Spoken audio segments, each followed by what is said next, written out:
बहुत बहुत धन्यवाद मंजीत जी। मैं फिर से एक बार क्षमा मांगना चाहूँगा आप लोगों को इतनी देर तक यहाँ पर इंतज़ार कराया।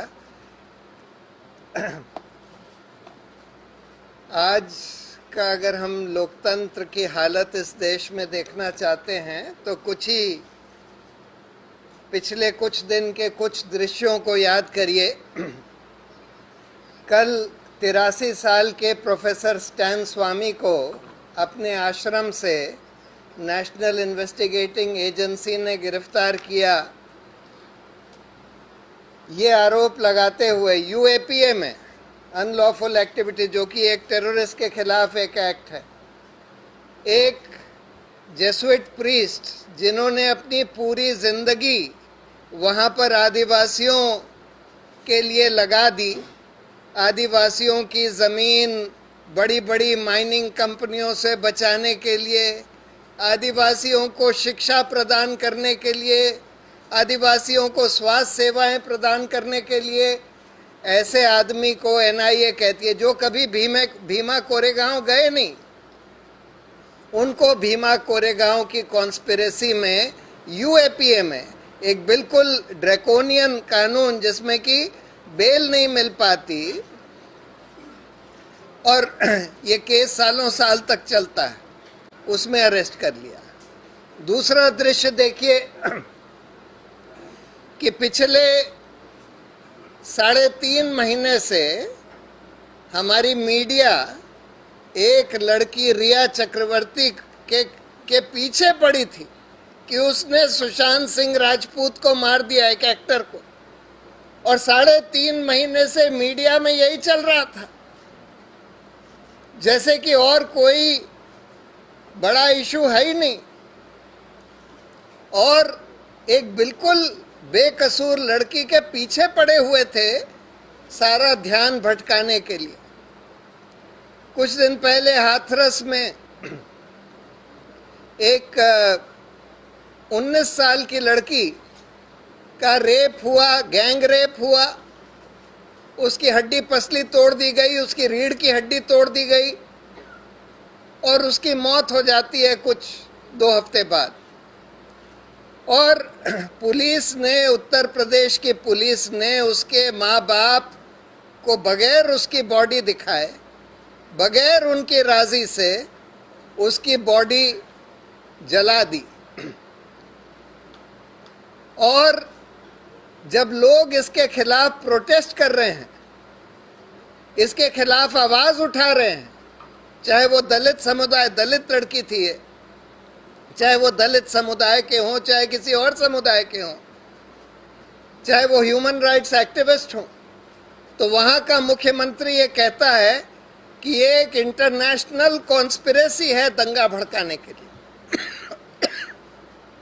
और कहता है कि हम उसी तरह से काम करेंगे जैसे दिल्ली पुलिस काम कर रही है दिल्ली के दंगों के मामले में, यानी कि जो बिल्कुल अहिंसक तरीके से जो संविधान पढ़ा कर बता रहे थे कि क्यों ये सिटीजनशिप अमेंडमेंट एक्ट हमारे संविधान के खिलाफ है, डिस्क्रिमिनेटरी है, उन लोगों को दिल्ली दंगों में दिल्ली पुलिस पकड़ती जा रही है, अरेस्ट करती जा रही है, चार्जशीट करती जा रही है। और जो लोग वीडियो पर हैं, जो कह रहे हैं कि भाई गोली मारो सालों को वगैरह वगैरह, कपिल मिश्रा और ये ठाकुर, अनुराग ठाकुर वगैरह, उन लोगों को पूरी खुली छूट दी हुई है। चौथा दृश्य देखिए, सरकार एक कानून लाती है किसानों के बारे में, जिस कानून का मकसद ये है कि जो एग्रीकल्चरल प्रोड्यूस किसानों का होता है उस पर सारा रेगुलेशन, मिनिमम सपोर्ट प्राइस ख़त्म कर दिया जाए और किसानों को बड़ी बड़ी अडानी अंबानी जैसी कंपनियों के हाथ में छोड़ दिया जाए। उस कानून को राज्यसभा में बगैर वोटिंग के पास करा हुआ घोषित कर देती है। जबकि साफ था, क्योंकि इस सरकार के जो एलाइज थे वो भी इसका विरोध कर रहे थे और उनकी मेजॉरिटी राज्यसभा में नहीं थी। फिर भी रूल ये कहते हैं कि जब एक आदमी भी डिमांड करे, राज्यसभा का एक मेंबर भी अगर डिमांड करे कि भाई हमको डिवीजन यानी कि वोट की काउंटिंग चाहिए, तो राज्यसभा का चेयरमैन, डिप्टी चेयरमैन जो भी वहां पर बैठा है उसके ऊपर बिल्कुल बाध्य है कि वो वोटिंग कराएगा और सबकी वोट काउंट करेगा। लेकिन बगैर वोटिंग के डिक्लेयर कर दिया जाता है कि बिल पास हो गया, और उसके बाद ऑपोजिशन के जो एमपीज जो प्रोटेस्ट कर रहे थे इसके खिलाफ, उनको बर्खास्त कर दिया जाता है, उनको सस्पेंड कर दिया जाता है। 2 दिन पहले 5वां दृश्य देखिए। हमारा संविधान हर नागरिक को इकट्ठा होकर प्रोटेस्ट करने का मौलिक अधिकार देता है, अभिव्यक्ति की आज़ादी देता है। सुप्रीम कोर्ट का पुराना 60 के दशक का एक जजमेंट है कॉन्स्टिट्यूशन बेंच का, हिम्मत लाल शाह, जो ये कहता है कि पुलिस ये नहीं कह सकती कि भाई पार्क में प्रोटेस्ट नहीं हो सकता, सड़कों पर प्रोटेस्ट नहीं हो सकता। संविधान ये कहता है कि ये अधिकार ऐसा मौलिक अधिकार है जिसको आप रिस्ट्रिक्ट सिर्फ इस ग्राउंड पर कर सकते हैं कि नेशनल सिक्योरिटी या पब्लिक ऑर्डर। और पब्लिक ऑर्डर का ये मतलब नहीं है कि वे पार्क में लोग घूमना चाहते हैं या सड़कों पर लोग चलना चाहते हैं, इस वजह से अगर ये प्रोटेस्ट किसी थोड़ी सी देर के लिए किसी सड़क को ऑब्स्ट्रक्ट भी कर रहा है या पार्क में जो लोग घूमना चाहते हैं उनको ऑब्स्ट्रक्शन भी हो रहा है, तो ये पब्लिक ऑर्डर का ब्रीच नहीं है। और आप इस ग्राउंड पर ये नहीं कह सकते कि भाई पार्क तो सिर्फ पार्क में घूमने वालों के लिए होता है, प्रोटेस्टर्स के लिए नहीं होता। सड़क तो चलने वालों के लिए होती है, प्रोटेस्टर्स के लिए नहीं होती। प्रोटेस्ट का राइट उतना ही महत्वपूर्ण अधिकार है, बल्कि ज़्यादा, एक लोकतंत्र में ज़्यादा महत्वपूर्ण अधिकार है, बजाय इसके कि सड़कों पर लोग चल सकें या पार्क में लोग घूम सकें। लेकिन फिर भी सुप्रीम कोर्ट ने शाहीन बाग के मामले में 2 दिन पहले ये बोल दिया कि प्रोटेस्ट तो वहीं हो सकता है जहां पुलिस अलाउ करे, बिल्कुल संविधान के खिलाफ, कॉन्स्टिट्यूशन बेंच के जजमेंट के खिलाफ। लेकिन फिर भी ये बोल दिया। तो ये मैंने आपको 5 उदाहरण दिए ये दिखाने के लिए कि आज लोकतंत्र की क्या हालत हो गई है। अब हम अगर बुनियाद से चलते हैं तो लोकतंत्र का मतलब क्या है? लोकतंत्र का मतलब है कि जो किसी भी देश की व्यवस्था जनता की इच्छा से चलनी चाहिए। जनता मालिक है और जो लोग व्यवस्था चला रहे हैं, चाहे वो मंत्री ही क्यों ना हो, चाहे वो पुलिस क्यों ना हो, चाहे वो कोई भी अधिकारी हो, उसको जनता की इच्छा से व्यवस्था चलानी है। ये लोकतंत्र का मतलब है। और इसको, लोकतंत्र को कायम करने के लिए हमारे संविधान ने हम सबको, हर नागरिक को बहुत सारे मौलिक अधिकार दिए हैं। उसमें बहुत महत्वपूर्ण अधिकार हैं आर्टिकल 14, आर्टिकल जो इक्वालिटी का, बराबरी का, आर्टिकल 19 जो हमारे सारे सिविक राइट्स हैं, यानी अभिव्यक्ति की आज़ादी, कोई भी प्रोफेशन प्रैक्टिस करने की आज़ादी, कहीं पर भी रहने की आज़ादी, कहीं जाने आने की आज़ादी, प्रोटेस्ट करने की आज़ादी, ये सारे मौलिक अधिकार। और साथ में धारा 21 यानी right to life and liberty, जिसमें सुप्रीम कोर्ट ने बोला है कि राइट टू लाइफ का मतलब सिर्फ ये नहीं है कि आप जानवर की तरह जी सकें। इसका मतलब ये है कि जो भी न्यूनतम ज़रूरतें हैं एक आदमी को, किसी भी जने को एक डिग्निफाइड लाइफ लीड करने के लिए, वो सब न्यूनतम ज़रूरतें सरकार आपको उपलब्ध कराएगी, ये हमारा संविधान कहता है। और इन मौलिक अधिकारों की रक्षा करने के लिए हमने सुप्रीम कोर्ट और हाई कोर्ट संविधान ने बनाए, और हाई कोर्ट और सुप्रीम कोर्ट को सिर्फ ये अधिकार ही नहीं दिया बल्कि ये दायित्व सौंपा गया है कि वो हमारे मौलिक अधिकारों की रक्षा करें। हमारे जो दूसरे संविधान में संस्थाएं बनाई गई हैं लोकतंत्र की रक्षा के लिए, जैसे इलेक्शन कमीशन है कि ईमानदारी से इलेक्शन चुनाव हो सके, जैसे कि कंट्रोलर एंड ऑडिटर जनरल है कि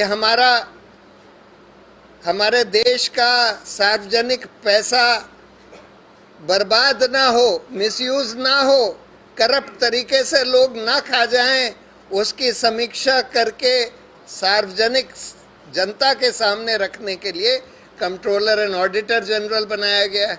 नेशनल ह्यूमन राइट्स कमीशन और स्टेट ह्यूमन राइट्स कमीशंस बनाए कि जिससे कि लोगों के ह्यूमन राइट्स, मानव अधिकारों की रक्षा हो सके। सीबीआई और इस तरह की एनफोर्समेंट डायरेक्टरेट, इस तरह की इन्वेस्टिगेटिव एजेंसीज बनाई गई कि भ्रष्टाचार की, मनी लॉन्ड्रिंग की ईमानदारी से जांच हो सके। पुलिस वगैरह बनाई गई कि इस देश को में कानून का राज कायम रहे, यानी कानून के हिसाब से सब चीज़ें चलें और लोग कानून का पालन करें।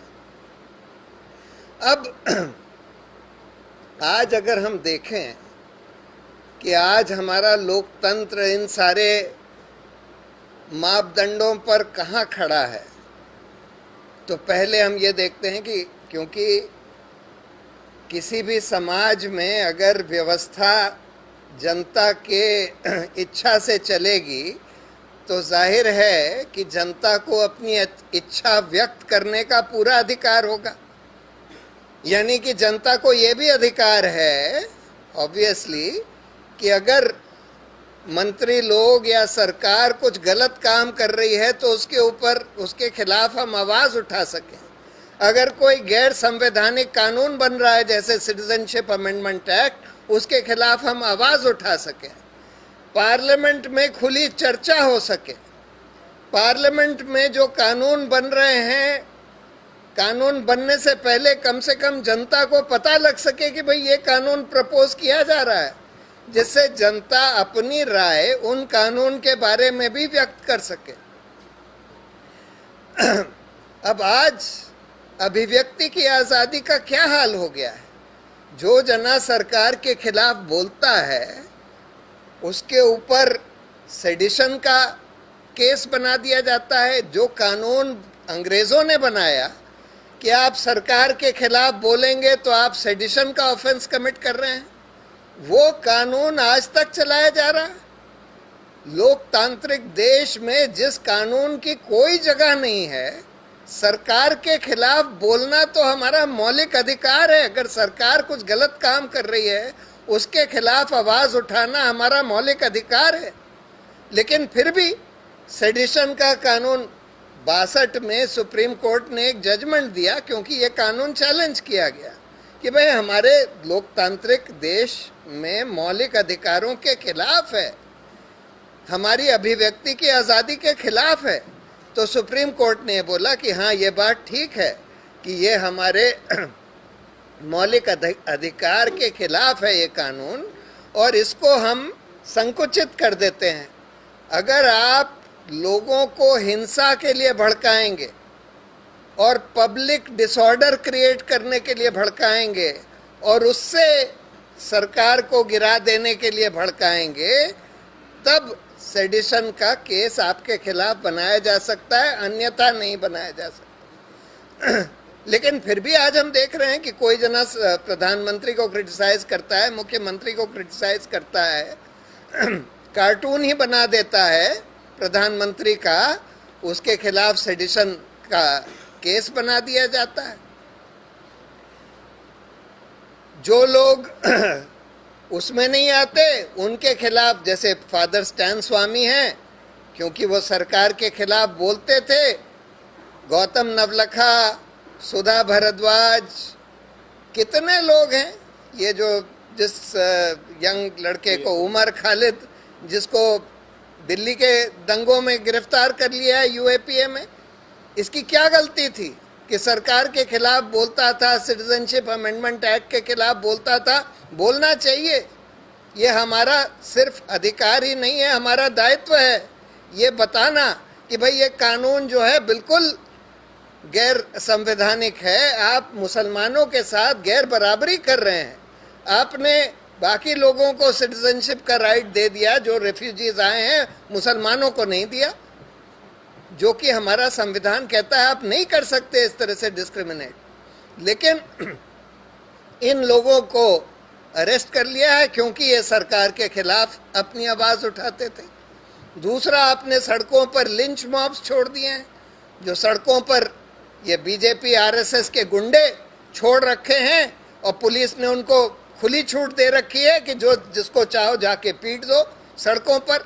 अल्पसंख्यकों को पीटा जा रहा है, दलितों को पीटा जा रहा है, एक्टिविस्ट को पीटा जा रहा है, जर्नलिस्ट को पीटा जा रहा है, जगह जगह ये हो रहा है। और एक लिंच मॉब आपने सोशल मीडिया पर बना रखा है, जिसको बीजेपी आईटी सेल कहा जाता है, जिसका संचालन खुद प्रधानमंत्री करते हैं। स्वाति चतुर्वेदी ने अपनी जो किताब लिखी है आई एम अ ट्रोल, उसमें पूरा दिखाया है कि बीजेपी का जो आईटी सेल है, जो एक गाली देने की, धमकी देने की जमात है, जिनका काम सिर्फ ये है कि आज इसको आइडेंटिफाई कर लिया, इस आदमी को सब लोग मिलके गाली देंगे, धमकी देंगे, इस लड़की को रेप का थ्रेट देंगे। उस जमात का पूरा संचालन प्रधानमंत्री करते हैं और इन लोगों को अपने घर पर बुलाते हैं, जो उस आईटी सेल के मेंबर्स हैं, जिनका काम है सिर्फ गाली देना, उनके साथ फोटो खिंचवाते हैं और वो लोग अपने सोशल मीडिया पेज पर प्रधानमंत्री के साथ फोटो लगाकर कहते हैं proud to be followed by the Prime Minister. ऐसा कभी हुआ है? और आज तो मतलब सिर्फ अभिव्यक्ति की आजादी पर ही हमला नहीं हो रहा, आज हमारे देश की सभ्यता पर हमला है। ये क्या सभ्यता है कि लोगों को गाली दिलवाओ, भद्दी भद्दी गाली, महिलाओं को रेप का थ्रेट दिलवाओ। आप सच और झूठ के बीच का डिस्टिंक्शन ही एरेज करना चाहते हैं, झूठ फैलाओ। आईटी सेल का दूसरा काम है कि झूठ फैलाओ, नेहरू गांधी परिवार के खिलाफ झूठ फैलाओ, एक्टिविस्ट के खिलाफ झूठ फैलाओ, सबको बोलो कि ये पाकिस्तानी एजेंट हैं, आईएसआई एजेंट हैं, वगैरह वगैरह। साइंटिफिक टेम्पर आप खत्म करते जा रहे हैं। हमारा संविधान कहता है कि सरकार को वो काम करना चाहिए जिससे साइंटिफिक टेम्पर लोगों का इम्प्रूव हो। क्रिटिकल थिंकिंग, यूनिवर्सिटीज का क्या काम है? यूनिवर्सिटीज का काम है कि ऐसे युवाओं को क्रिटिकल थिंकिंग, यानी कि सब चीज़ों पर सवाल उठाना, खुली बहस करना, ये सब सिखाने का काम है हमारी यूनिवर्सिटीज का। आज वहाँ पर आरएसएस के वाइस चांसलर्स को बैठाकर कोई भी डिस्कशन नहीं हो सकता, कोई सेमिनार नहीं हो सकता, सरकार की आलोचना नहीं हो सकती। जो आलोचना करता है उसको कहते हैं हम यूनिवर्सिटी से बर्खास्त कर देंगे, और कहते हैं कि हर यूनिवर्सिटी में टैंक लगा दो जिससे कि लोगों को देशभक्ति समझ में आए। मतलब आप क्रिटिकल थिंकिंग को ख़त्म करते जा रहे हैं, आप सच और झूठ के बीच में फ़र्क करने का ख़त्म करते जा रहे हैं, आप साइंटिफिक टेम्पर को ख़त्म कर रहे हैं। प्रधानमंत्री क्या क्या कहते हैं, कल उन्होंने जाकर कहीं बोल दिया कि भाई ये विंड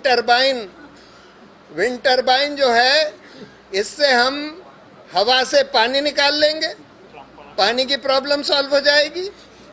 हम हवा से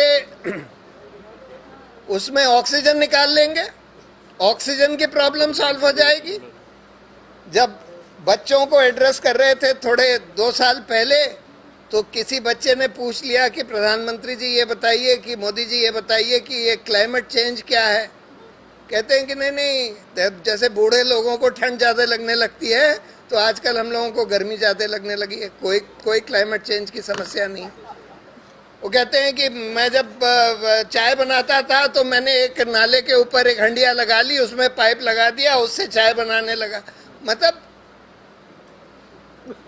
आप साइंटिफिक टेम्पर की धज्जियां उड़ा रहे हैं। संविधान कहता है कि लोगों को साइंटिफिक टेम्पर इनकलकेट करना चाहिए लोगों में। संविधान ये कहता है कि भाई संविधान क्या मतलब, सभ्यता ये कहती है कि भाई हमको सच बोलना चाहिए, सच दिखाना चाहिए, लेकिन झूठ पर झूठ, तरह तरह के झूठ, हर रोज झूठ और प्रोपोगेंडा के थ्रू, जैसे कि नाजी जर्मनी में होता था। गोएबल्स जो वहाँ का प्रोपोगेंडा मिनिस्टर था हिटलर का, वो कहता था कि लोगों को 100 बार वही झूठ बोलो तो मानने लगते हैं, प्रोपोगेंडा से हम कुछ भी चला सकते हैं। प्रधानमंत्री भी यही बिलीव करते हैं कि भाई हर चीज परसेप्शन, जिसको कहते हैं, हमने एक पोस्ट ट्रुथ सोसाइटी क्रिएट कर दी है जिसमें कि सच और झूठ कुछ नहीं होता, सब कुछ परसेप्शन होता है। तो ये तो एक बात हुई। अब जो इंस्टीट्यूशंस बनाए गए थे इस संविधान की रक्षा करने के लिए, उसमें सबसे अहम इंस्टीट्यूशन है हमारी न्यायपालिका।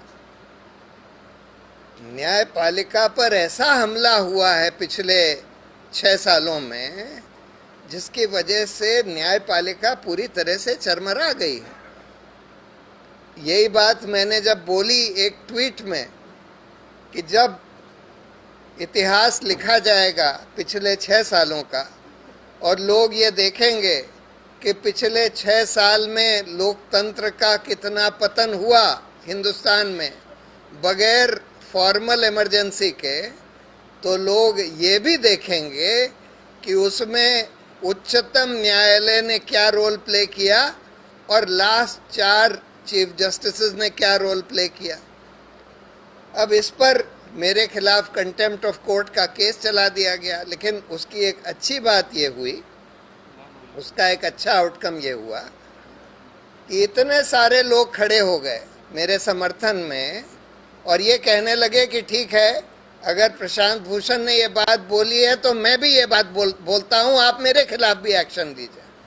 यानी जो उसका मकसद था कंटेम्प्ट का चलाने का कि भाई लोग डर जाएं, लोग सरकार को क्रिटिसाइज ना करें, सुप्रीम कोर्ट को क्रिटिसाइज ना करें, उसका बिल्कुल उल्टा इफेक्ट हुआ।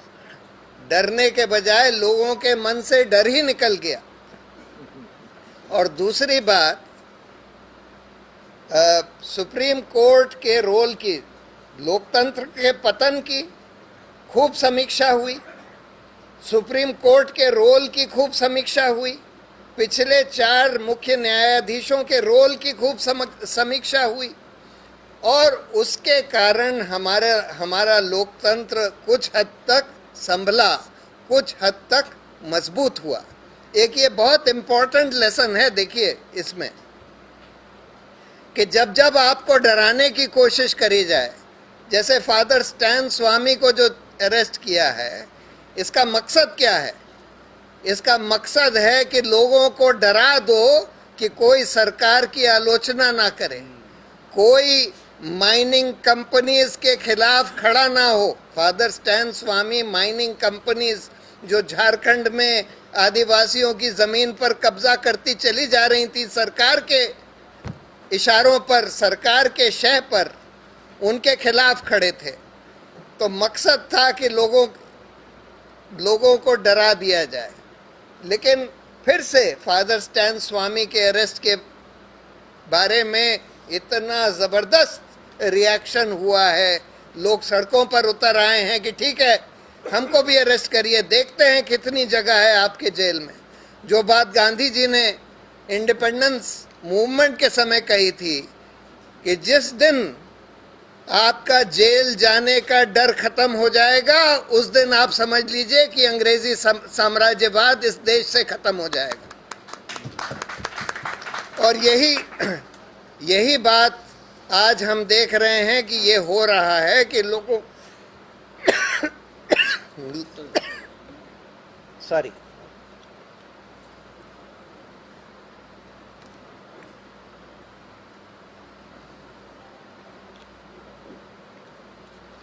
लोगों को डराने की कोशिश करी जा रही है, लेकिन अब ऐसी स्थिति आ गई है जो कहते हैं ना कि जब पानी नाक के ऊपर चढ़ जाता है और जब सरकार का पाप का घड़ा भर जाता है, तो अब वो स्थिति आ गई है। लोगों को दिख रहा है कि पानी तो अब नाक के ऊपर चढ़ रहा है और इस सरकार का पाप का घड़ा भर चुका है। तो इसलिए वो जो डर शुरू में पैदा हुआ था, और मुझे बहुत खुशी है कि मैं आज आप लोगों के बीच में हूं कि पंजाब एक वो स्टेट है और सिखों की जो कौम है, मेरी वाइफ भी सिख हैं, मैं जानता हूं कि सिखों की कौम में क्या होता है। मैंने 2012 में जब कनाडा में वर्ल्ड सिख ऑर्गेनाइजेशंस के साथ एक दौरा किया, तब भी मैंने ये बात देखी और ये चीज़ हर जगह सामने आ रही है कि ये एक कौम है जो कि अन्याय के खिलाफ सब जगह खड़ी हो जाती है, चाहे वो रोहिंग्या रेफ्यूजीज़ के लिए खड़े होने की बात हो, चाहे वो आसाम के एनआरसी, चाहे वो सिटीजनशिप अमेंडमेंट एक्ट के खिलाफ। और यही एक खूबी है पंजाब की कि पंजाब के लोग जो हैं डरते नहीं हैं। और मुझे पूरी उम्मीद है कि पंजाब एक बहुत अहम रोल प्ले करेगा इस लोकतंत्र के रिवाइवल का, जो आज हम देख रहे हैं। तो न्यायपालिका को पूरी तरह से कब्जा करने की, और कब्जा कैसे करते हैं ये लोग? देखिए, एक तो तरीका होता है कि आप जजों को पोस्ट रिटायरमेंट के बाद कोई नौकरी से लुभा लें। किसी को गवर्नर बना दिया, जस्टिस सताशिवम को गवर्नर बना दिया, रंजन गोगोई को राज्यसभा का मेंबर बना दिया, किसी को किसी ट्राइब्यूनल में लगा दिया, किसी को कमीशन ऑफ इंक्वायरी में लगा दिया। एक तो ये तरीका होता है। दूसरा तरीका इस सरकार ने जो अख्तियार किया है, एक और तरीका होता है कि भाई अपने ही टाइप के, अपने ही लोगों को अपॉइंट करते जाओ। जैसे अभी ये अरुण मिश्रा साहब रिटायर हुए ना, जो एक बड़े नोटोरियस जज सुप्रीम कोर्ट के, बहुत चर्चा में है। वो तो पब्लिक फोरम पर कह गए कि प्रधानमंत्री तो मेरे हीरो हैं, प्रधानमंत्री तो जीनियस हैं। पब्लिक फोरम पर जब जज थे तब कह गए। और सारे बीजेपी के लीडर्स को अपने घर पर अपने नेफ्यू की शादी में बुला लिया, शिवराज सिंह को भी बुला लिया। उसी समय शिवराज सिंह और ये बीजेपी के लीडर्स के खिलाफ बिरला सहारा केस उन्हीं के कोर्ट में चल रहा था, फिर भी सबको बुला लिया। अपने भाई को जज बनवा दिया, जो वहाँ के मध्य प्रदेश हाई कोर्ट के भाई का अगर आप सोशल मीडिया पोस्ट देखें तो उसमें साफ जाहिर है कि वो बिल्कुल सेकुलरिज्म में विश्वास नहीं रखते। यानी हर जज को नियुक्ति के समय ओथ लेनी होती है कि आई शैल प्रोटेक्ट द कॉन्स्टिट्यूशन। जो आदमी सेक्युलर नहीं है वो कैसे ओथ ले सकता है कि आई शैल प्रोटेक्ट द कॉन्स्टिट्यूशन? लेकिन ये सब अनदेखा कर दिया गया क्योंकि सरकार उनको चाहती थी। तो एक तरीका ये होता है कि अपने ही तरह के, क्योंकि इस सरकार ने एक नई चीज़ निकाली कि देखिए आजकल जजों का चयन तो सुप्रीम कोर्ट के सीनियर मोस्ट जजेस के कोलिजियम के द्वारा होता है फाइनली, लेकिन ये सरकार वो है जो उस चयन के बाद भी जो स्वतंत्र टाइप के जज होते हैं उनका नोटिफिकेशन ही नहीं इशू करती, औरों का कर देती है, उनका नहीं करती, बैठी रहती है उसके ऊपर जब तक कोलिजियम हार ना मान ले और कह ना दे कि अच्छा ठीक है हम बदल देते हैं, हम आपके लोगों को भी ले आते हैं।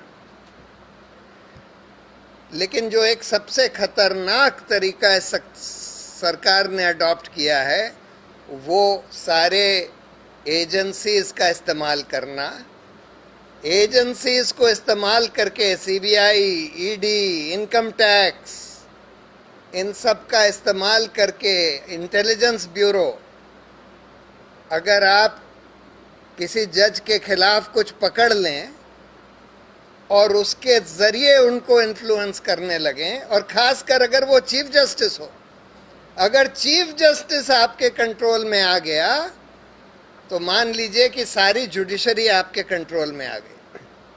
क्यों? वो बात 4 सीनियर जजेस ने अपनी प्रेस कॉन्फ्रेंस जो एड्रेस करी थी जनवरी 2018 में, उसमें कही थी, जिसमें उन्होंने बोला कि उस समय के मौजूदा चीफ जस्टिस अपने पद का दुरुपयोग कर रहे हैं, मास्टर ऑफ रोस्टर की पावर का दुरुपयोग कर रहे हैं, जिसके चलते हुए चीफ जस्टिस को यह अधिकार है कि कोई भी केस जिस बेंच के सामने चाहे भेज दे। और अरुण मिश्रा जैसे जज आपको मिल जाते हैं। उस प्रेस कॉन्फ्रेंस में भी बोला गया, जज लोया के केस के बारे में पूछा, एक पत्रकार ने पूछा कि भाई आप, उसमें इन लोगों ने ये बोला कि वो दुरुपयोग कर रहे हैं और politically sensitive cases particular benches को भेज रहे हैं, जिससे लोकतंत्र खतरे में आ गया है। उनसे पूछा कि आप क्या जज लोया के केस की बात कर रहे हैं जो जस्टिस अरुण मिश्रा के यहाँ भेजा गया? उन्होंने बोला हाँ, उसकी भी बात कर रहे हैं। तो अगर आपने चीफ जस्टिस को किसी तरह से घेर लिया, अब जैसे वो मेडिकल कॉलेज स्कैम वाला केस उस समय चला, जिसमें कि सीबीआई ने एफआईआर में ये लिखा कि एक कॉन्स्पिरेसी हैच हुई है, एक मेडिकल कॉलेज के ऑफिसर्स, कुछ मिडिलमैन और कुछ जजों के बीच में, जिस कॉन्स्पिरेसी में ये है कि उनको घूस, जजों को घूस देकर और फेवरेबल ऑर्डर इस मेडिकल कॉलेज के लिए ऑब्टेन कर लिया जाए। और वो केस वो था जो जस्टिस दीपक मिश्रा के यहाँ चल रहा था, जो कि जब ये बात, इसका खुलासा हुआ तब तक वो चीफ जस्टिस बन चुके थे। अब हम लोगों ने तो पिटीशन फाइल करी कि भाई ये बड़ी खतरनाक स्थिति है कि एक सरकारी कंट्रोल्ड इन्वेस्टिगेटिव एजेंसी हमारे चीफ जस्टिस के खिलाफ इन्वेस्टिगेशन करे, और इसमें तो हमारी जुडिशरी के लिए बहुत बड़ा खतरा है। तो ये इन्वेस्टिगेशन वहाँ से हटाकर एक एसआईटी को दिया जाए, जिसका नियंत्रण सुप्रीम कोर्ट के पास खुद हो। अब देखिए क्या होता है, ये केस खुद दीपक मिश्रा साहब ने, वो चीफ जस्टिस थे, अपने यहाँ लगा लिया पहले, जबकि वो लगना था जस्टिस चलमेश्वर के कोर्ट में, और उन्होंने बोला कि नहीं, जस्टिस चलमेश्वर के कोर्ट में नहीं होगा, लेकिन अरुण मिश्रा के कोर्ट में होगा। अरुण मिश्रा को दे दिया। अब क्या होता है, अरुण मिश्रा और उनके साथ 2 और जज ये फैसला देते हैं कि नहीं नहीं, ये तो बड़ी खतरनाक पिटीशन है। अरे खतरनाक क्यों है? हम तो यही कह रहे हैं कि भाई ये इन्वेस्टिगेशन सरकार के हाथ में नहीं होना चाहिए, सुप्रीम कोर्ट के कंट्रोल में होना चाहिए। कहते हैं नहीं नहीं, ये सरकार के हाथ में ही रहने दो।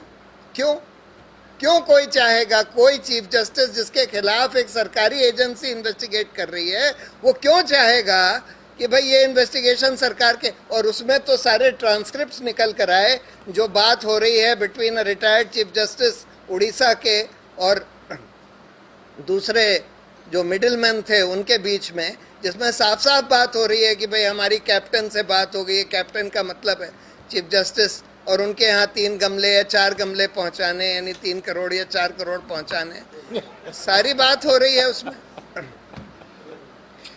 तो ये एक बहुत ही खतरनाक तरीका अख्तियार किया गया है कि इन्वेस्टिगेटिव एजेंसीज को यूज करके चीफ जस्टिस को कंट्रोल में अगर आपने ले लिया, तब फिर सारी जुडिशरी आपके कंट्रोल में आ गई।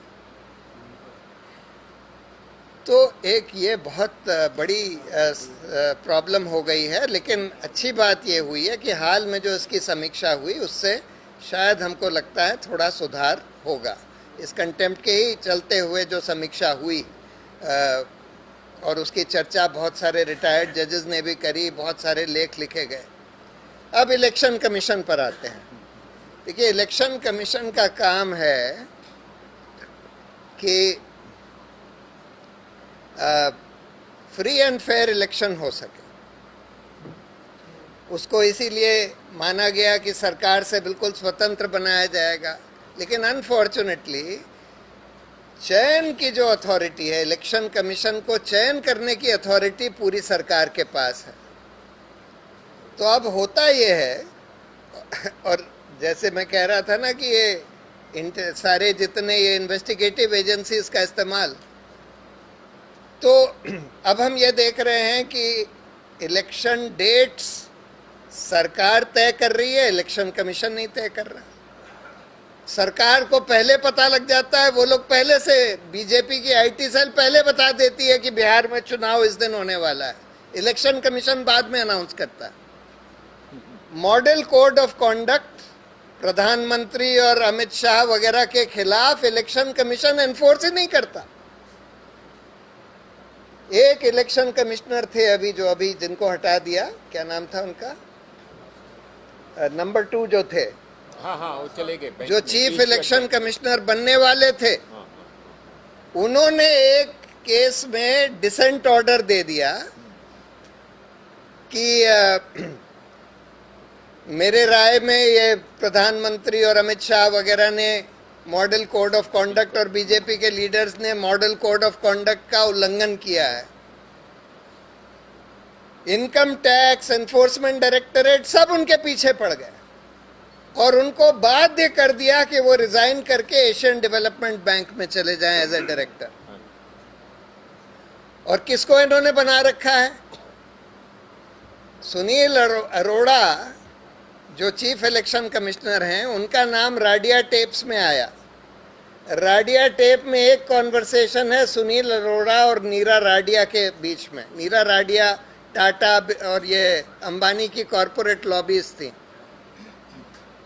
अब वो सुनील अरोड़ा उससे कह रहे हैं, देखिए क्या कह रहे हैं, मेरे पास कुछ दिन पहले, कहते हैं कि न्यायपालिका में बड़ा भ्रष्टाचार हो गया है, मेरे पास कुछ दिन पहले एक आदमी आया, उसने बोला कि मैंने 9 करोड़ रुपए पंजाब एंड हरियाणा के चीफ जस्टिस को देकर ये फैसला ऑब्टेन किया है और ये 2 दिन में ये फैसला जारी हो जाएगा।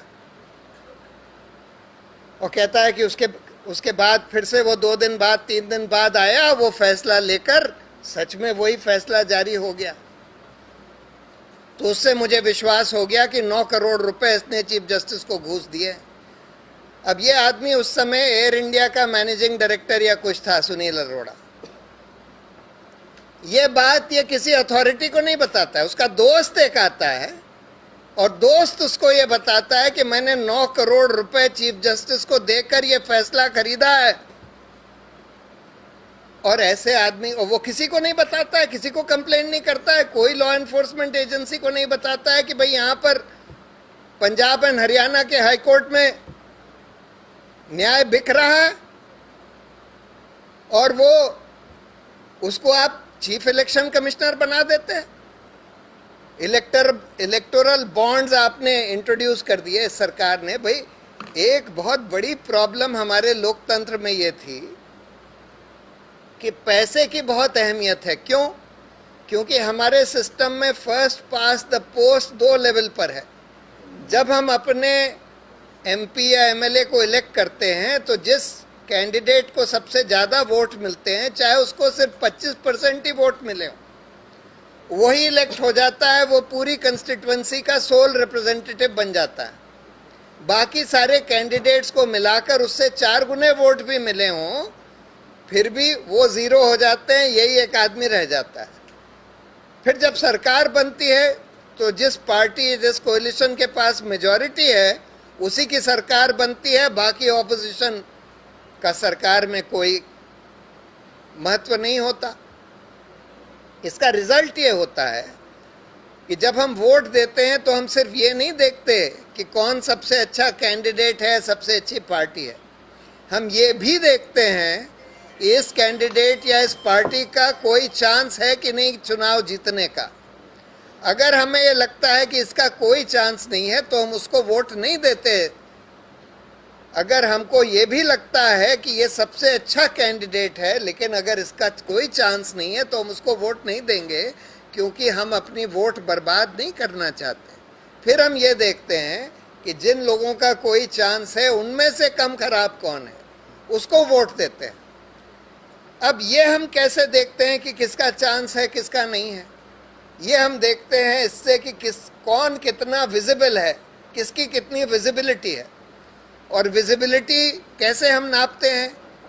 कितनी होर्डिंग लगी हैं, कितने पोस्टर लगे हैं, कितने एडवर्टाइजमेंट्स आ रहे हैं, कितनी बड़ी बड़ी रैली हो रही हैं, कितने वर्कर्स उसके घूम रहे हैं उसका हैंडबिल पोस्टर लेकर। ये सब पैसे का खेल है, सब पैसे का खेल है। तो जिन पार्टियों के पास खूब पैसा होता है वही दिखाई देती हैं कि भाई ये लोग भी रनिंग में हैं, वही विजिबल होते हैं। इसके अपवाद एक दो बार हुए हैं। एक आम आदमी पार्टी का अपवाद हुआ था दिल्ली में 2014 में, और फिर 2014 में जब उनकी नई पार्टी थी, लेकिन उसकी विजिबिलिटी इसलिए थी क्योंकि वो पार्टी जो है एक बहुत विजिबल एंटी करप्शन मूवमेंट से जन्मी थी। लेकिन बाय एंड लार्ज ये सब पैसे का खेल है। तो हमको पैसे की अहमियत कम करनी थी चुनाव में। उसका एक कानून तो बना हुआ है कि भाई कोई कैंडिडेट 70 लाख से ज़्यादा नहीं खर्च कर सकता, एमपी के चुनाव में, एमएलए के चुनाव में 20 लाख से ज़्यादा है, जो भी है।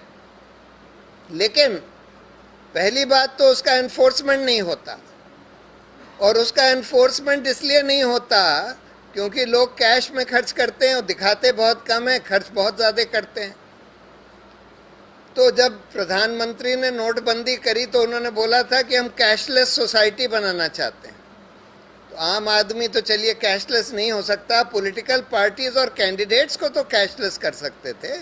कानून बना देते कि कोई पॉलिटिकल पार्टी या कैंडिडेट कोई पैसा कैश में नहीं खर्च करेगा, ना लेगा। जो कुछ होगा सारा बैंक के ट्रांजैक्शंस के थ्रू होगा। लेकिन वो नहीं किया और एकदम उल्टा कर दिया। उल्टा ये कर दिया कि इलेक्टोरल बॉन्ड्स इंट्रोड्यूस कर दिए। अच्छा, पॉलिटिकल पार्टी के खर्चे पर कोई लिमिट नहीं लगाई, पॉलिटिकल पार्टी जितना भी खर्च कर दे। यानी कि ये कहते हैं कि पिछले चुनाव में 50,000 करोड़ भाजपा ने खर्च किया, यानी कि हर कंस्टिट्यूएंसी में 100 करोड़ रुपया। अब कैंडिडेट की लिमिट तो 70 लाख है और 100 करोड़ रुपए अगर पार्टी खर्च कर रही है तो फिर इलेक्शन एक्सपेंसेस के लिमिट का क्या मतलब हुआ? तो इन्होंने उल्टे चेंजेस कर दिए।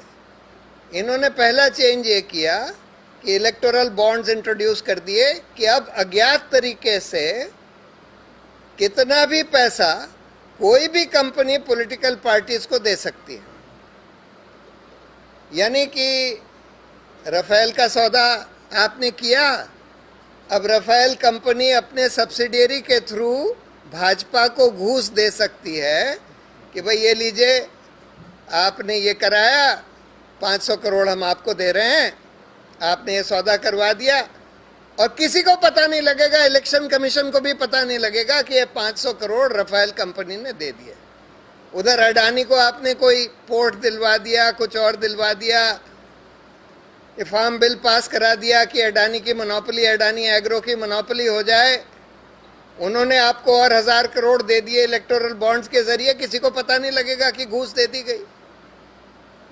दूसरा इन्होंने बदलाव ये किया कि कॉरपोरेट फंडिंग पर लिमिट थी कि कोई कंपनी अपने प्रॉफिट का 7.5% से ज़्यादा किसी पॉलिटिकल पार्टी को डोनेट नहीं कर सकती। मतलब टोटल पॉलिटिकल डोनेशंस उसके प्रॉफिट के 7.5% से ज़्यादा नहीं हो सकते।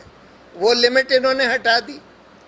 तीसरा, फॉरेन कंट्रीब्यूशन रेगुलेशन एक्ट जो इसलिए बनाया गया था कि पॉलिटिकल पार्टीज और पब्लिक सर्वेंट्स मेनली इसलिए बनाया गया था कि पॉलिटिकल पार्टीज और पब्लिक सर्वेंट्स फॉरेन पैसा ना लें, जिससे फॉरेन इन्फ्लुएंस में ना आए। अब उसको ये लोग अब यूज़ कर रहे हैं छोटे छोटे डेवलपमेंट एनजीओज को हाउंड करने के लिए।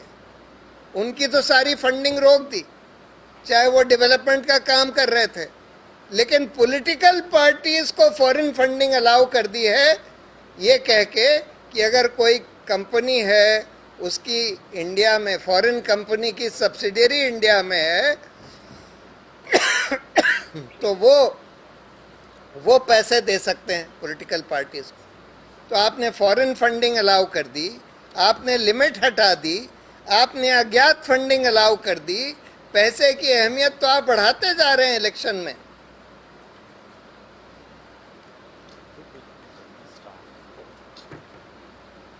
और इलेक्शन कमीशन इसको अनदेखा कर रहा है, क्योंकि इलेक्शन कमीशन इनके कब्जे में आ गया।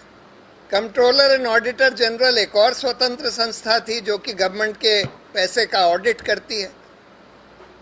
अब पहली बार हमने देखा कि एक डिफेंस सौदे में प्राइसिंग डिटेल्स उड़ा दिए गए। रफाल के सौदे में पहली बार हुआ इतिहास में, 70 साल के सीएजी के इतिहास में पहली बार एक डिफेंस डील के प्राइसिंग डिटेल्स हटा दिए गए, क्योंकि मोदी जी ने बोला कि इसको उड़ा दो। पहली बार ऐसा हुआ है कि इस रफाल सौदे के ऑफसेट कॉन्ट्रैक्ट्स का ऑडिट नहीं किया, क्योंकि सरकार नहीं चाहती थी।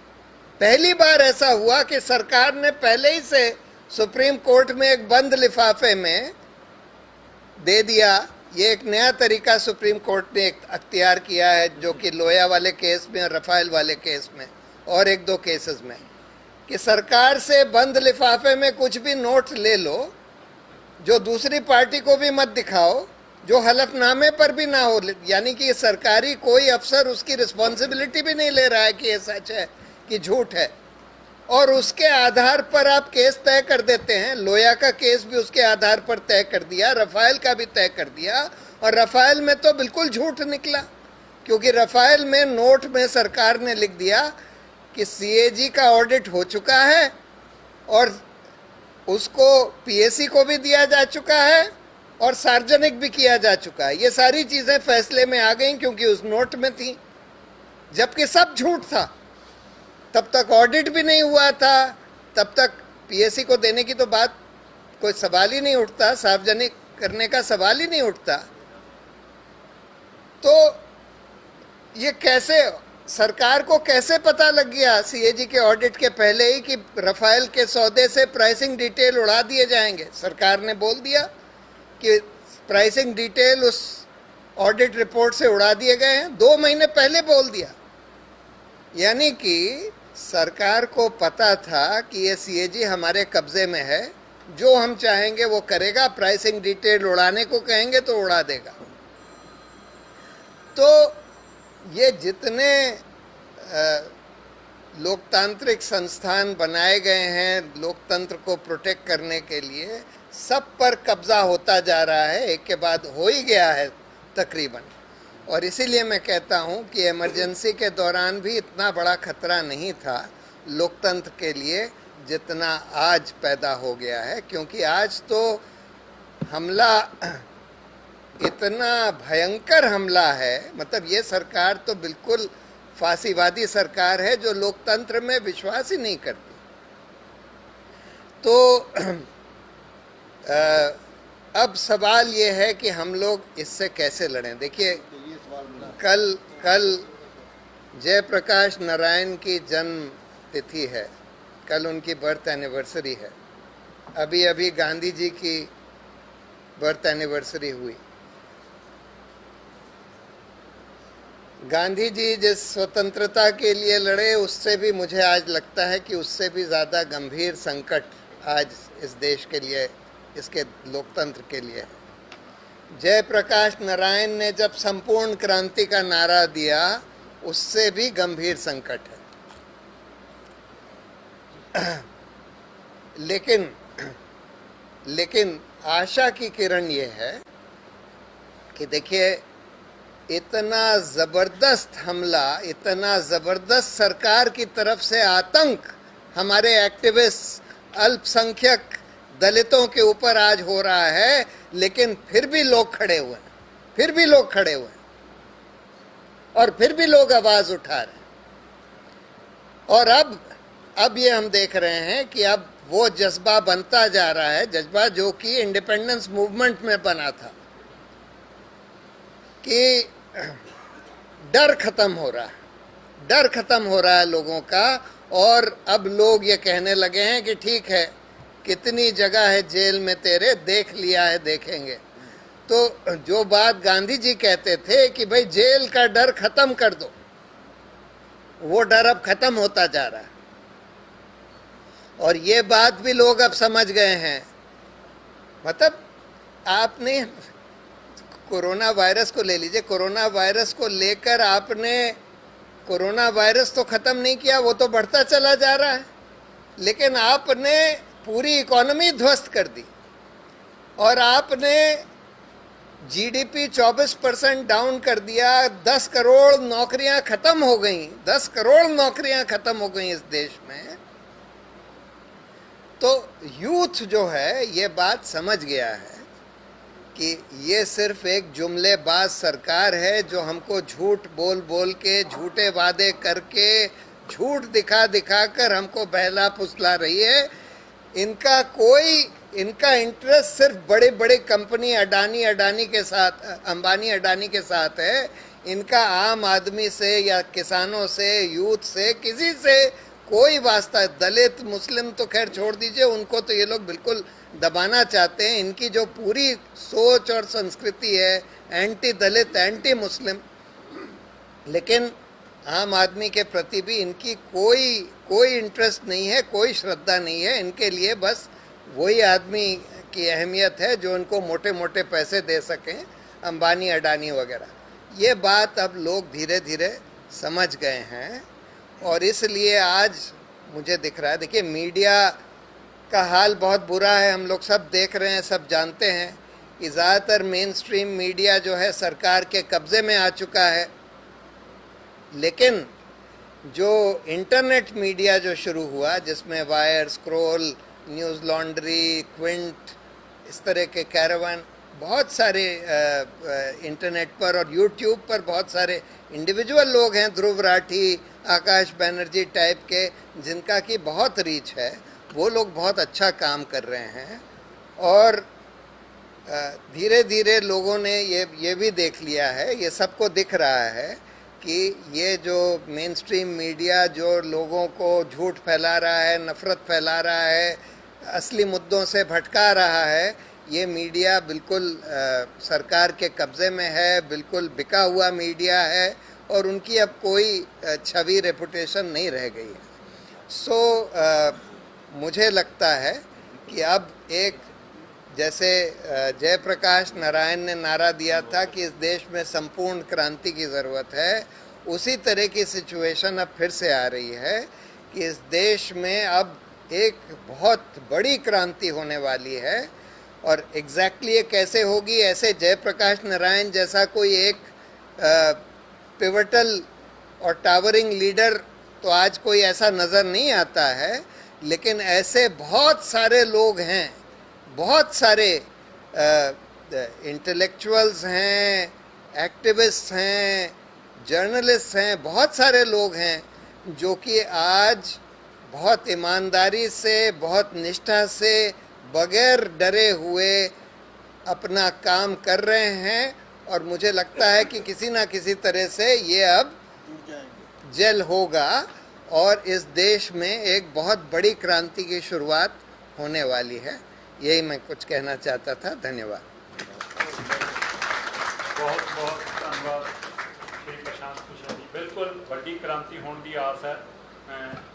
जिस तरह कि कहा जा रहा है कि अगे सरकार मूँह बंद करना चाहदियां सी, हुण जीभ कट रही ने, तो इसलिए क्रांति की जरूर उम्मीद है। तो मैं देव सिरसा जी को बेनती कराँगा कि वो इस पूरे सैमीनार को समेटते हैं, चर्चा को समेटते हैं ਜਿੱਥੇ ਆਏ ਹੋਏ ਸਾਰੇ ਸਰੋਤਿਆਂ ਦਾ ਧੰਨਵਾਦ ਕਰਨ, ਉੱਥੇ ਸ਼੍ਰੀ ਪ੍ਰਸ਼ਾਂਤ ਭੂਸ਼ਣ ਜੀ ਦਾ ਵੀ ਧੰਨਵਾਦ ਕਰਨ। ਤੇ ਉਸ ਤੋਂ ਬਾਅਦ ਮੈਂ ਸਾਰਿਆਂ ਨੂੰ ਬੇਨਤੀ ਹੈ ਕਿ ਖਾਣਾ ਪ੍ਰਸ਼ਾਦਾ ਲੰਗਰ ਤਿਆਰ ਹੈ ਜੀ, ਸਾਰਿਆਂ ਨੂੰ ਛਕ ਕੇ ਜਾਣਾ। ਤੇ ਮੀਡੀਆ ਮੇਰੇ ਭਰਾ ਜੀ 10 ਮਿੰਟ ਬਾਅਦ ਚੋਂ ਲਾਉਣੇ ਆ ਤਾਂ ਤੁਸੀਂ ਲਾ ਸਕਦੇ ਹੋ, ਪਹਿਲਾਂ ਇੱਕ ਵਾਰ ਸਾਰੀ ਸਮੇਟ ਲਈਏ। ਪ੍ਰੋਫੈਸਰ ਸਾਹਿਬ ਧੰਨਵਾਦ ਕਰਨਗੇ, ਉਸ ਤੋਂ ਬਾਅਦ ਅਸੀਂ ਸਾਰੇ ਖਾਣੇ ਲਈ ਜਾਵਾਂਗੇ।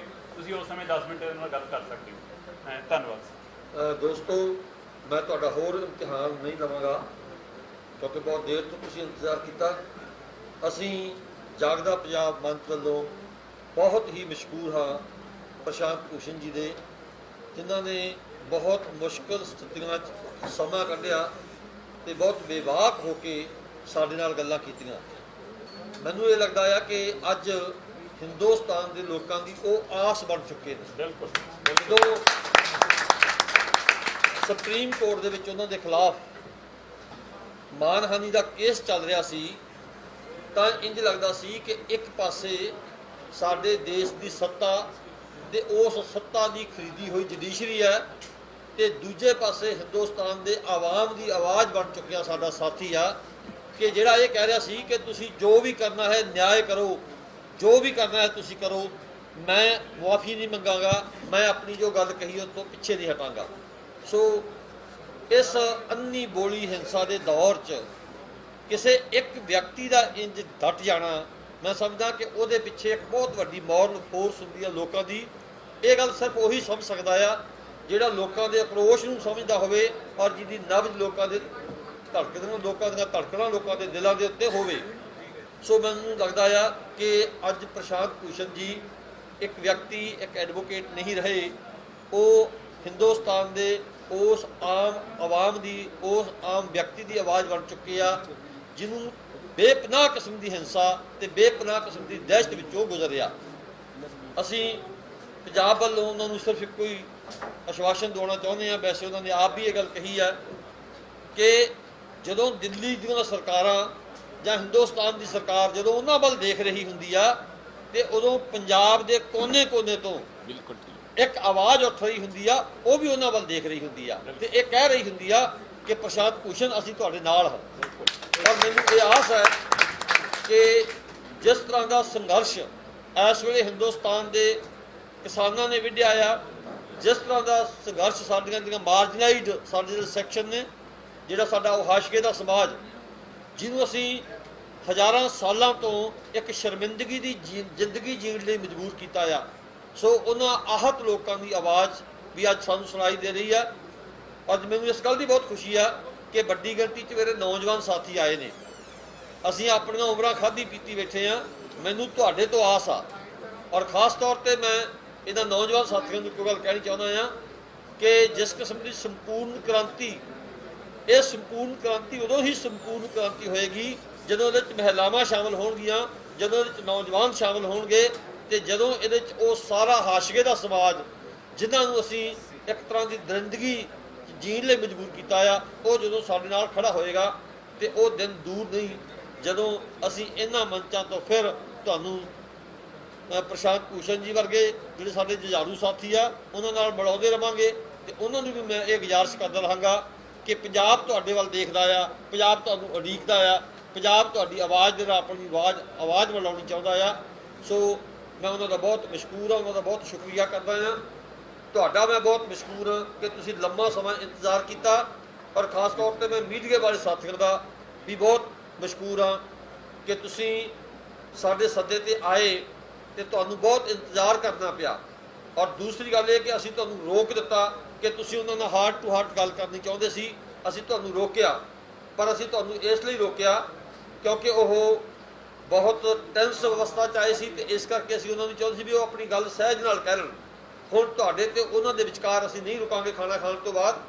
ਸੋ ਮੈਂ ਇੱਕ ਵਾਰ ਫਿਰ ਤੁਹਾਡਾ ਸਾਰਾ ਮੀਡੀਆ ਵਾਲੇ ਦੋਸਤਾਂ ਦਾ ਵੀ ਬਹੁਤ ਬਹੁਤ ਮਸ਼ਕੂਰ ਹਾਂ। ਮੈਂ ਤੁਹਾਨੂੰ ਸਾਰਿਆਂ ਨੂੰ ਸੱਦਾ ਦੇ ਰਿਹਾ ਕਿ ਆਓ ਆਪਾਂ ਜਿਸ ਤਰ੍ਹਾਂ ਦਾ ਵੀ ਲੰਗਰ ਸਾਨੂੰ ਸਾਡੇ ਦੋਸਤਾਂ ਨੇ ਪ੍ਰਬੰਧ ਕੀਤਾ ਹੈ, ਆਪਾਂ ਲੰਗਰ ਛਕੀਏ ਤੇ ਨਾਲੇ ਪ੍ਰਸ਼ਾਂਤ ਭੂਸ਼ਣ ਜੀ ਨਾਲ ਕੁਝ ਹੋਰ ਗੱਲਾਂ ਕਰ ਸਕੀਏ। ਤੁਹਾਡਾ ਸਾਰਿਆਂ ਦਾ ਬਹੁਤ ਬਹੁਤ ਧੰਨਵਾਦ। ਦੋ ਬੇਨਤੀਆਂ ਨੇ ਜੀ। ਪਹਿਲੀ ਬੇਨਤੀ ਤਾਂ ਆਏ ਹੋਏ ਸਾਰੇ ਸਾਡੇ ਸਾਥੀਆਂ ਨੂੰ ਹੈ ਕਿ ਜਾਗਦਾ ਪੰਜਾਬ ਵੱਲੋਂ ਛੇਤੀ ਹੀ ਇੱਦਾਂ ਦੀਆਂ ਹਸਤੀਆਂ ਨਾਲ ਆਪਾਂ ਫਿਰ ਮਿਲਦੇ ਰਹਾਂਗੇ, ਤੁਹਾਡਾ ਫਿਰ ਸੱਦਾ ਦੇਵਾਂਗੇ। ਤੇ ਦੂਸਰੀ ਬੇਨਤੀ ਮੇਰੀ ਸ਼੍ਰੀ ਪ੍ਰਸ਼ਾਂਤ ਭੂਸ਼ਣ ਜੀ ਨੂੰ ਆ ਕਿ ਅੱਜ ਤੁਸੀਂ ਚੰਡੀਗੜ੍ਹ ਆਏ ਹੋ, ਤੁਹਾਨੂੰ ਅਸੀਂ ਸਰਹੱਦ ਤੱਕ ਗੁਰਦਾਸਪੁਰ ਅੰਮ੍ਰਿਤਸਰ ਦੀ ਧਰਤੀ ਤੱਕ ਲੈ ਕੇ ਜਾਵਾਂਗੇ। ਤੁਹਾਡੀ ਆਮਦ ਹੁੰਦੀ ਰਹੇਗੀ। ਬਹੁਤ ਬਹੁਤ ਧੰਨਵਾਦ। ਹਾਂ ਨਹੀਂ ਇੱਥੇ ਹੀ ਬੈਠੇ ਰਹਿਣਾ, ਇੱਥੇ ਹੀ ਸਰ ਤੁਸੀਂ ਬੈਠ ਜਾਓ 5 ਮਿੰਟ। ਆਪੋ ਆਪਾਂ ਸਾਰੇ ਖਾਣਾ ਖਾਣੇ ਹਾਂ, ਤੁਸੀਂ ਬੈਠੋ। ਕਸਮ ਖਾ ਲਈ ਕਸਮ ਬਹਿ ਜਾਓ ਪ੍ਰੈਸ ਸਾਹਿਬ। ਤੁਸੀਂ 2 ਮਿੰਟ ਬੈਠੋ। ਜੇ ਕਿਸੇ ਨੇ ਕਰਨੀ ਆ ਤਾਂ ਦੇਖ ਲਿਓ ਜੋ ਕਰਨੀ ਬਹੁਤ ਅੱਛਾ ਲੱਗਿਆ ਜੀ, ਕਮਰੀ ਬਹੁਤ ਅੱਛਾ ਲੱਗਿਆ। ਆਓ ਜੀ ਸਾਰੇ ਖੜੇ ਇੱਕ ਵਾਰ ਪਹਿਲਾਂ ਵੀ ਅਸੀਂ ਤੁਹਾਨੂੰ ਸੰਪਰਕ ਕੀਤਾ ਸੀ। ਮੈਂ PWA ਦਾ PWA ਸੈਕਟਰੀ ਸਾਰੇ ਨਹੀਂ, ਪ੍ਰੋਫੈਸਰ ਐਚਓ ਦਾ ਐਸੋਸੀਏਸ਼ਨ ਦਾ ਮੈਂ बहुत अच्छा रहे जी दोस्तों, बताइए मेरे सफर तगड़े लोग ਪਤਾ ਲੱਗ ਗਿਆ ਕਿ ਇੱਥੋਂ ਗੁੰਟੀ ਲਈ ਹੋਈ ਹੈ।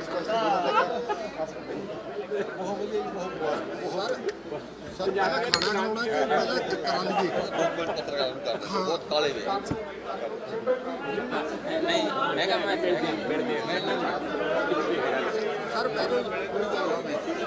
ਦੋ ਮਿੰਟ ਪੈ ਲੈਂਦੇ ਸਰ, 2 ਮਿੰਟ ਪੈ ਲੈਂਦੇ ਸਰ।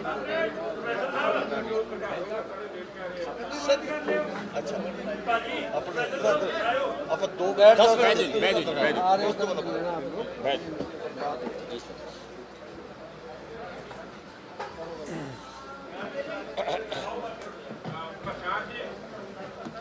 ਪਹਿਲਾ ਸਵਾਲ ਇਹ ਹੈ ਭਾਰਤੀ ਲੋਕਤੰਤਰ ਤੇ ਇੰਨਾ ਵੱਡਾ ਸੰਕਟ ਕਿਉਂ ਆਇਆ ਤੇ ਉਹ ਸੰਕਟ ਨੂੰ ਚੰਡੀਗੜ੍ਹ ਤੁਸੀਂ ਆਏ ਜੇ, ਤੁਹਾਡੇ ਕੋਲ ਕਿਹੜੇ ਖੋਰ ਆ, ਕਿਹੜੇ ਤੁਹਾਡੇ ਕੋਲ ਫੰਡੇ ਆ ਕਿ ਉਹ ਸੰਕਟ ਨੂੰ ਦੂਰ ਕੀਤਾ ਜਾ ਸਕਦਾ। तबलोच से भी जी पहले वो तो ठीक है। सेकंड क्वेश्चन क्या था? दोस्तों एक नहीं, मुझे आपका आशा दोस्तों कि अगर ਤੁਸੀਂ ਆਪਣਾ ਸਵਾਲ ਹਿੰਦੁਸਤਾਨੀ ਜਾਂ ਹਿੰਦੀ ਚ ਕਰੋਗੇ ਤਾਂ ਪ੍ਰਸ਼ਾਂਤ ਜੀ ਨੂੰ ਥੋੜੀ ਜੀ ਸਮਝਣ ਵਿੱਚ ਸੌਖਾਂਦ ਰਹੇਗਾ। ਇਸ ਕਰਕੇ ਮੇਰੀ ਤੁਹਾਨੂੰ ਗੁਜ਼ਾਰਿਸ਼ ਹੈ ਕਿ ਤੁਸੀਂ ਆਪਣਾ ਸਵਾਲ ਹਿੰਦੁਸਤਾਨੀ, ਹਿੰਦੀ ਜਾਂ ਅੰਗਰੇਜ਼ੀ ਵਿੱਚ ਜੀ। नहीं, पहला सवाल तो मुझे समझ में आया। दूसरा सवाल क्या था आपका? कहना है कि जो संकट आया है आपके पास ये आखिर वो क्यों आया है और आपके पास उसको कैसे रोका जाने के लिए क्या आपके पास समाधान है? देखिए, संकट तो इसलिए आया है क्योंकि माइक ऑन। हाँ ठीक है। देखिए, संकट तो इसलिए आया क्योंकि दुर्भाग्यपूर्ण वश ये भाजपा की सरकार पूरी मेजॉरिटी से आ गई और इस सरकार में भी 2 आदमियों का सिर्फ वर्चस्व है, उसके आगे कोई तीसरा आदमी नहीं है, मोदी और अमित शाह। इन लोगों की सोच, इन लोगों की संस्कृति लोकतांत्रिक नहीं है। ये लोग सभ्यता में भी विश्वास नहीं करते, किसी भी तरह के मीन्स अख्तियार करने के लिए तैयार हैं और बहुत सिस्टमैटिकली हमारे सारे लोकतांत्रिक संस्थाओं को ध्वस्त करते चले जा रहे हैं, मौलिक अधिकारों को दबाते जा रहे हैं, लोगों को डराते जा रहे हैं। बिल्कुल एक फांसीवाद यहाँ कायम किया जा रहा है और हिंदुस्तान को हिंदू मुस्लिम में बांट कर पोलराइजेशन की एक पॉलिटिक्स, मीडिया को कैप्चर करके परसेप्शन बनाने का, यानी कि इकोनॉमी ध्वस्त हो रही है लेकिन परसेप्शन ये बनाया जा रहा है कि नहीं जी सरकार ने तो बहुत अच्छी कर दी इकोनॉमी। चीन हिंदुस्तान में घुस गया लेकिन परसेप्शन ये बनाया जा रहा है, कहा यह जा रहा है कि नहीं नहीं कोई, हमारे तो सोल्जर्स ने बड़ा मजबूती से जवाब दे दिया। तो संकट तो इस वजह से आ गया है। अब इससे बाहर कैसे निकलें, ये सवाल है आपका। देखिए, बाहर निकलने के लिए पहले तो आम आदमी को और यूथ को खासकर ऑर्गेनाइज होकर खड़ा होना पड़ेगा।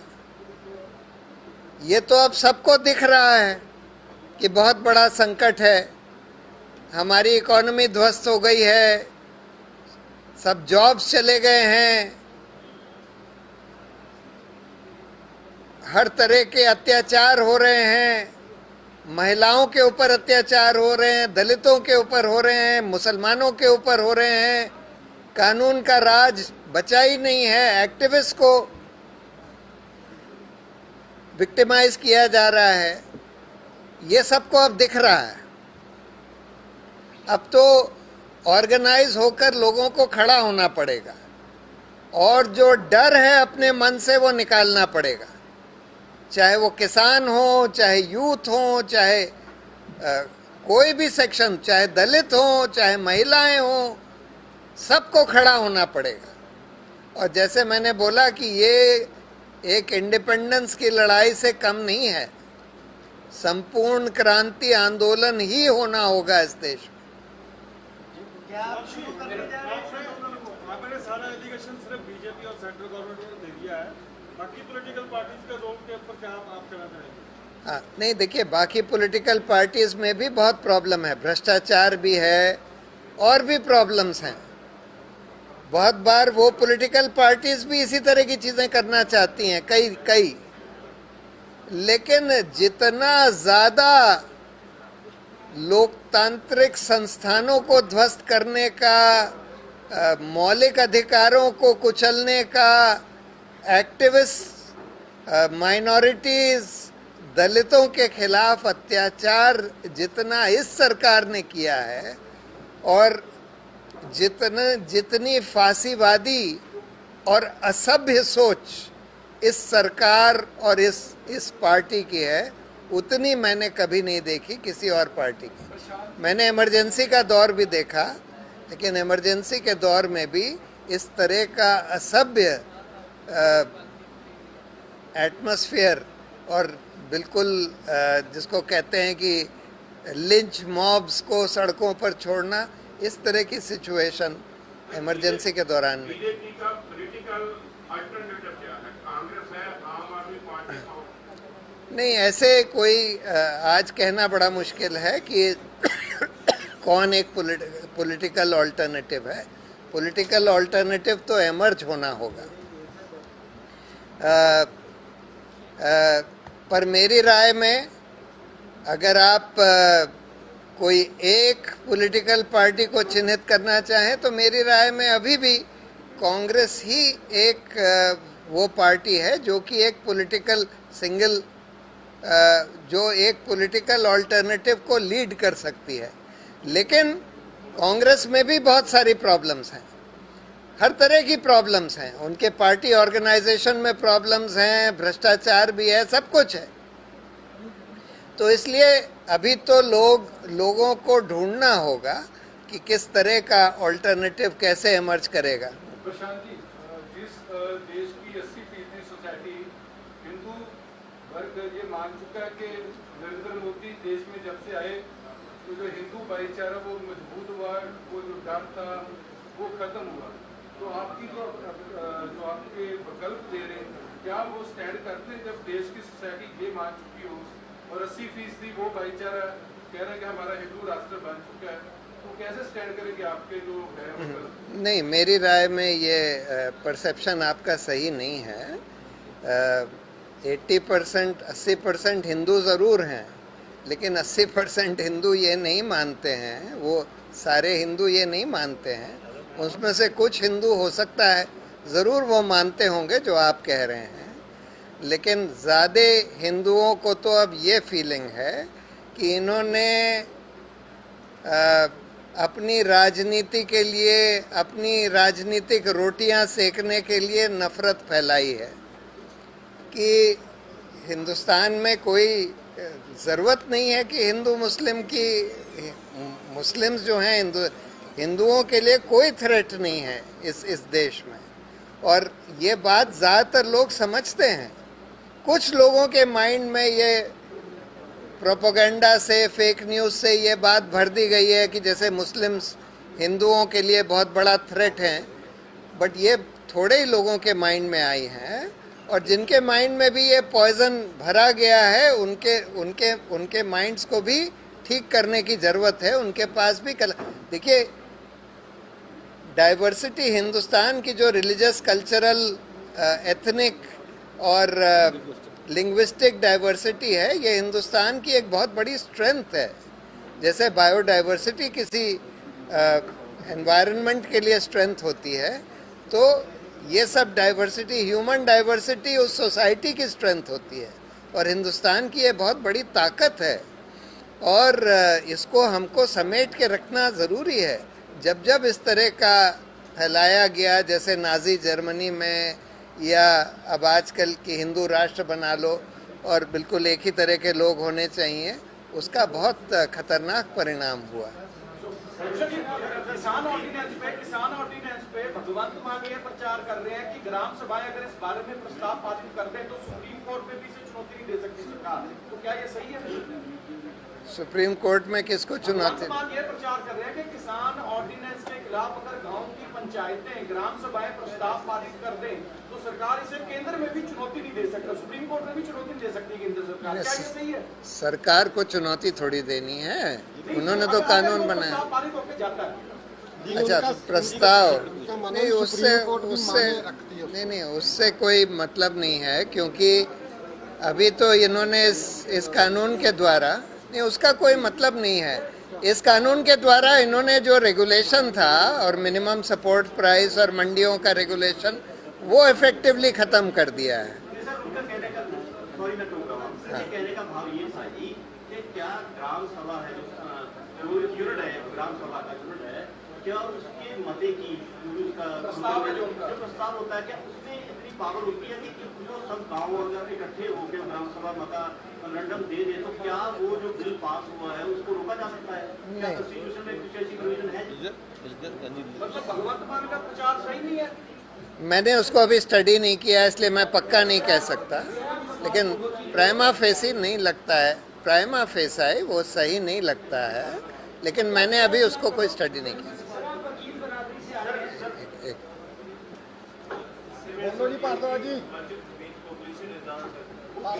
एक मिनट। तो हम जो यहाँ बातें करते हैं वो काफी इंटेलेक्चुअल होती है, तो वो इंटेलेक्चुअल पीपल के सोच में आ रही है, लेकिन जो गरीब जनता है, क्योंकि जो वोट सिर्फ इलेक्शन की बात आती है तो क्वांटिटी ज़्यादा मैटर कर जाती है, तो उन लोगों तक वो कैसे बात पहुँचा सकते हैं, क्योंकि वो तो भावनात्मक तौर पर कभी वोट दे देते हैं। नहीं, तो उनको ये तो समझ में आता है कि हमारी नौकरियां ख़त्म हो गई, उनको ये तो समझ में आता है कि भाई हमारी दुर्दशा हो रही है, उनको कई सारी चीज़ें तो उनको समझ में आती हैं। सर मैंने उनसे बात की ना, तो वो क्या कह रहा है?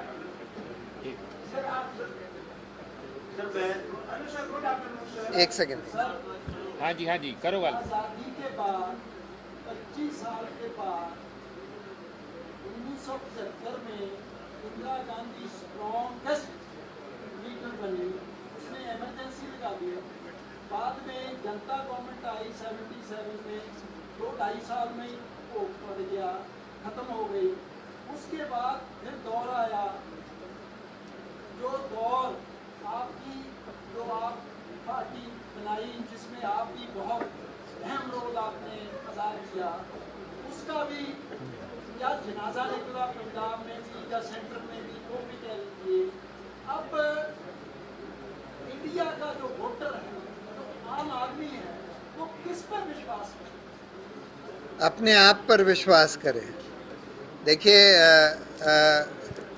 ये तो सिविल सोसाइटी को ही खड़ा होना पड़ेगा, सिविल सोसाइटी को ही खड़े होकर, ऑर्गेनाइज होकर वो चेंज लाने पड़ेंगे, या फिर जो भी सत्ता में है उनको बाध्य करना पड़ेगा। तो अब सिविल सोसाइटी के खड़े होने का समय है।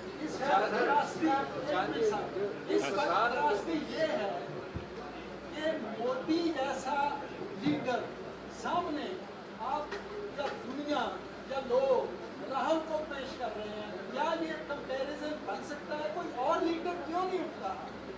नहीं, देखिए, मेरी राय में तो राहुल गांधी भी मोदी से कहीं बेहतर है। उसको पप्पू पप्पू कितना भी कहते रहें, लेकिन मेरी राय में वो कहीं बेहतर है। सभ्य आदमी है, समझदार है, झूठ नहीं बोलता जैसे मोदी जी रोज झूठ बोलते हैं, तो इसलिए उससे कहीं बेहतर है, कम से कम लोगों की बात सुनता है।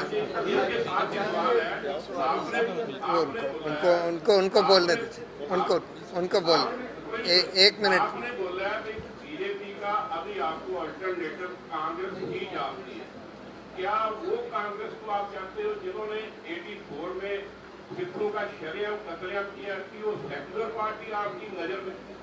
नहीं, उस कांग्रेस को हम बिल्कुल नहीं चाहते। नहीं, वो ठीक है। देखिए, मेरी राय में इस समय जो कांग्रेस पार्टी की करंट नेशनल लीडरशिप है, वो कम से कम सभ्य लोग हैं। They are relatively decent people in my view. हमारा जो परसेप्शन है इन लोगों के बारे में, ये डिसेंट लोग मुझे लगते हैं। ये बात सही है आपकी कि कांग्रेस पार्टी में बहुत खराब लोग भी हैं, हाँ? और उन लोगों का पर्ज होने की ज़रूरत है कांग्रेस पार्टी से। लेकिन अगर नेशनल लेवल पर देखें तो नेशनल लेवल पर कांग्रेस पार्टी ही वो पार्टी है जो नेशनल लेवल पर अभी है। मैं ये नहीं कह रहा कि कांग्रेस पार्टी कोई बहुत बढ़िया पार्टी है या बहुत आइडियल पार्टी है। मतलब आपने हमसे ये पूछा था कि क्या ऑल्टरनेटिव हो सकता है, तो मैंने बोला कि भाई नेशनल लेवल पर तो अभी वही एक ऑल्टरनेटिव दिखता है। आप पूछ रुक जाइए, उनको पूछ लेने दो।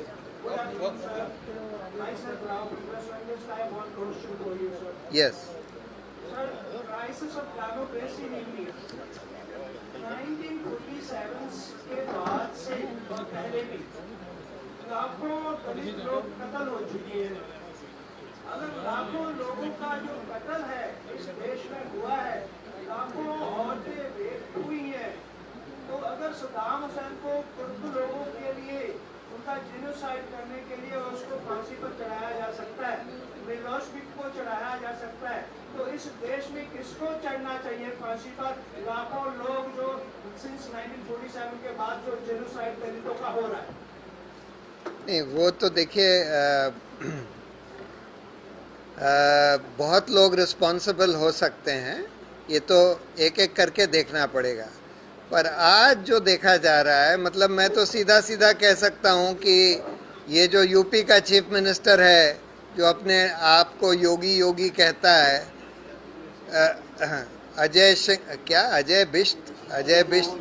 अजय मोहन बिष्ट उसका नाम है, ये तो डेफिनेटली गिल्टी है, हर तरह के अत्याचार के लिए गिल्टी है, एक तरह से जेनोसाइड के लिए गिल्टी है, और इसको तो ज़रूर अकाउंटेबल बनाने की ज़रूरत है। इसके खिलाफ इतने सारे सीरियस क्रिमिनल केसेस थे, खुद अपने खिलाफ विड्रॉ कर लिए इसने।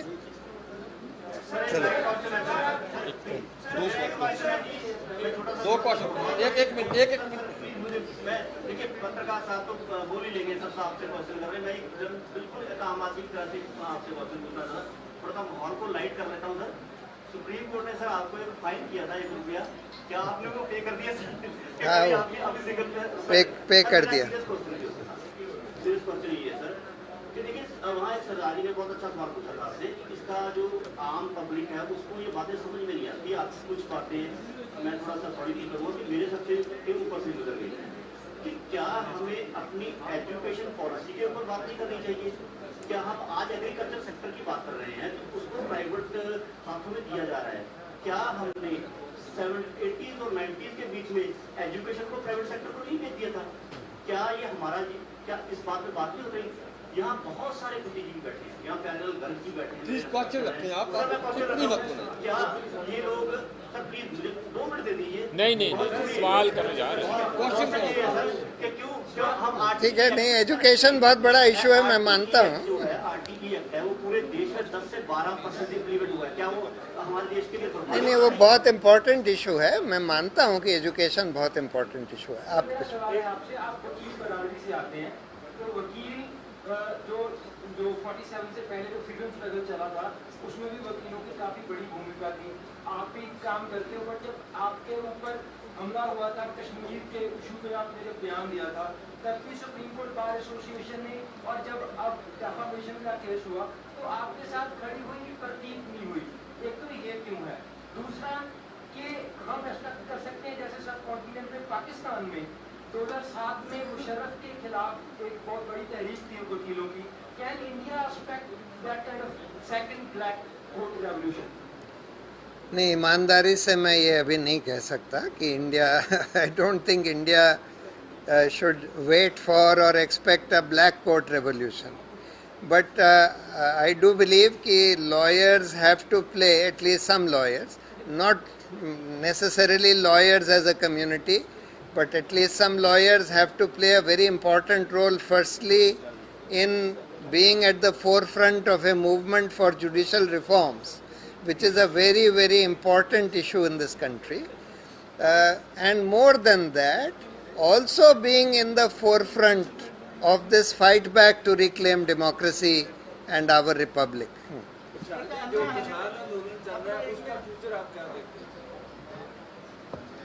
मैं इतना ज़्यादा फाइनली ट्यून नहीं हूँ किसान आंदोलन से, योगेन जी उसका ज़्यादा अच्छा जवाब दे सकते हैं, लेकिन मुझे लगता है कि किसानों का मुद्दा बहुत बड़ा है। ये जो नया कानून आया है और जिस तरह से पास किया गया, इससे किसान और किसानों की कम्युनिटी बहुत ज़्यादा डिस्ट्रेस्ड है, और मुझे लगता है कि वो भी एक इम्पॉर्टेंट, किसान भी एक बहुत इम्पॉर्टेंट रोल प्ले करेंगे इस संपूर्ण क्रांति के मूवमेंट में।